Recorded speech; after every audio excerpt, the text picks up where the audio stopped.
Habulin si Bato! Habulin si Bato! Ano ba yan? Parang school buko. Ano ba yan? Where is it again? Ay, nakaakyat. Umakyat ka po. Ako lang yung pala.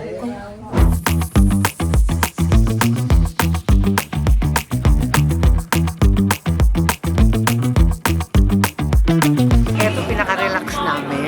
Pag nagkantahan, yung mga bagets na ko, di ba? Ang galing. At least, may konting pahinga dito at hindi pakbakan at bardagulan lagi.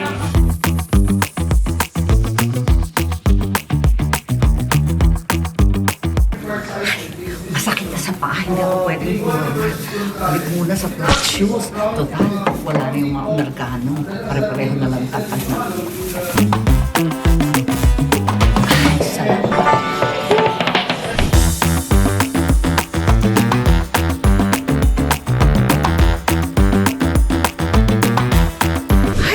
Na yata yung session, bahala na sila, daldalan galore.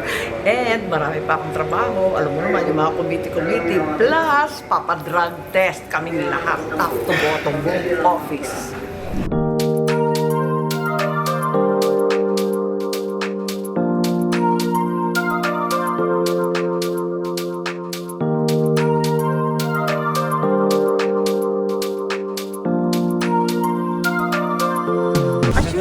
Hindi ko mahindian, hindi ko talaga matiis yung barangay. Nandito na naman ako.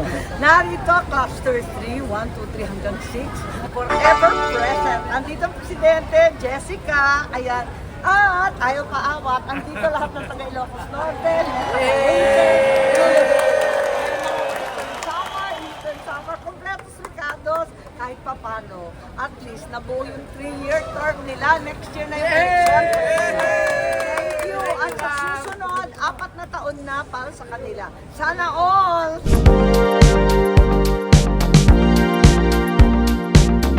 Sa palagay ko, maliwanag na 4 na taon na ang termino ng barangay. Kaya sa wakas, ayan naman, nagklaro na at huwag na natin guluhin.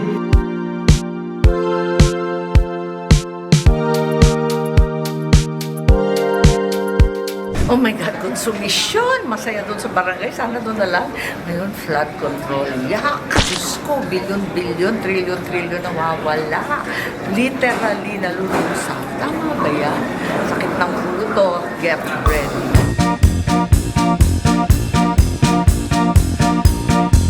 Kung sasabihin, may National Flood Control Plan, parati naman na uuwi sa unprogram. Huwag naman tuloy ang gawin yan.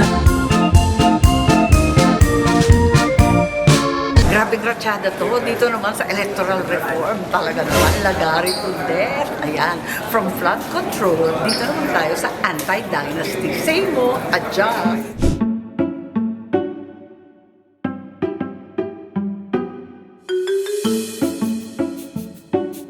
I'd like to shed the light on a certain province, for example, like Bataan. Nobody can argue that the development in Bataan through the Garcia family has been stunning and really incomparable to any other province.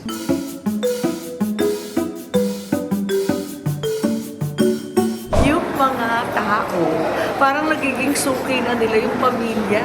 Minsan ayaw nang tumakbo, katulad sa amin, napipilitan pa rin. Hindi dapat ganun. Dapat matibay ang institusyon ng pamahalaan, maganda ang delivery of goods and services, patas at meritocracy. Sana, nako, higit sa lahat, malakas ang mga political party, pero wali.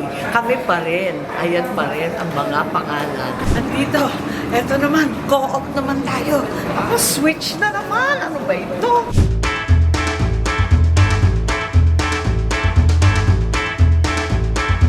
Okay, I know that the Department of Finance has raised objections on the tax exemptions of the revised cooperative code. Ayan.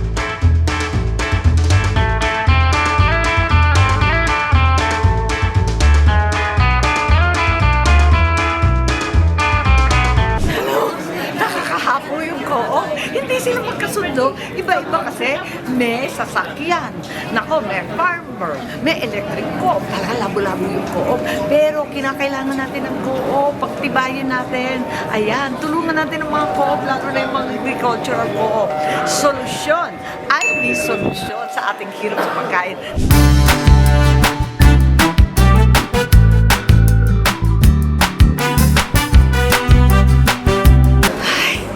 Salamat sa Panginoon, maaga kami nagtapos ngayon. Ako talaga naman, wala pa kasing committee report at saka paumpisa pa lang yung budget.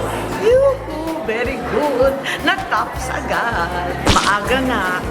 Nabago naman sa katatakbo from meeting to meeting. Ano ba yun?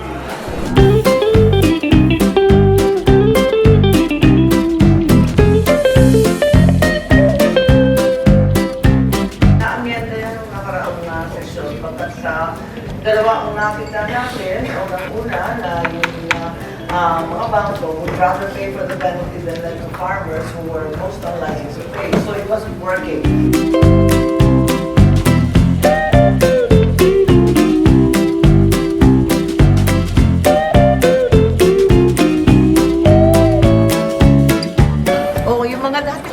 Barangay, natuklasan ko, ayan, si Ram Antonio. Pogi yan dati, tumanda na lang. O, ayan na. Iba eh, talaga naman kailangan sagasaan kagad. O, ayan, sa wakas, nakatakas ako dyan sa Agricultural Committee, nakakapahapo, kakainis. Talaga naman walang katapusan ng problema sa agrikultura. Ano ba yan? Saan ba tayo mag-umpisa?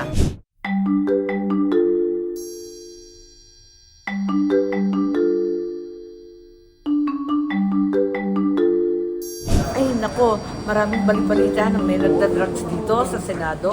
Mauna na ako kasi inobliga ko yung mga empleyado ko. Ay nako, mauna na ako. Natatakutan ko ng sa drug test. Baka ang matuklasan, tsokolate, mangga, sobrang asukal. Kasi talagang sunod ako nakuha.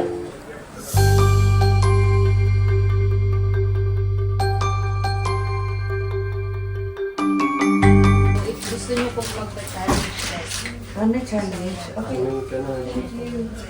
Thank